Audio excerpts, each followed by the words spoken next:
আসসালামু আলাইকুম সবাইকে। অনেক দিন পরে আবারও আপনাদের মাঝে একটি নতুন কেক ডেকোরেশনের ভিডিও নিয়ে হাজির হলাম।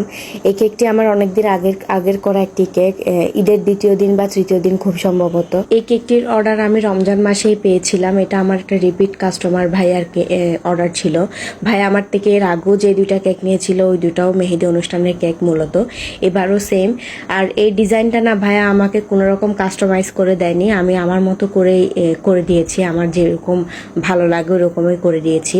তো এখানে দেখতেই পাচ্ছেন আমি পুরো কেকটাকে ফিনিশিং করে নেওয়ার পরে আমি পুরো সাইড কেকের উপরের সাইডটা জুড়ে আমি একটু পাইপিং ব্যাগ দিয়ে চিকন চিকন একটি বর্ডার করে নিয়েছি। এরপরে আমি সবার থেকে বড়, যদিও ভিডিওতে বোঝা যাচ্ছিল না, সব থেকে বড় একটি রোজ করে নিয়েছিলাম। এই রোজটি আমি সবার মাঝখানে বসিয়ে দিচ্ছি। পরবর্তীতে আমি আরো দুইটা রোজ করেছি, যে দুইটা রোজ আমি ওই মাঝখানের রোজটার দুই পাশে বসিয়ে দিয়েছিলাম। এরপর আমি পুরো কেকটাকে যাতে আরেকটু এলিগেন্ট লাগে আমি কেকের কর্নার সাইডে আরেকটি রোজ করে নিয়েছিলাম। এরপরে পুরো কেকের উপরের অংশে আমি গোলাপের মাঝখানে গ্রিন কালার লিফ এঁকে নিচ্ছিলাম।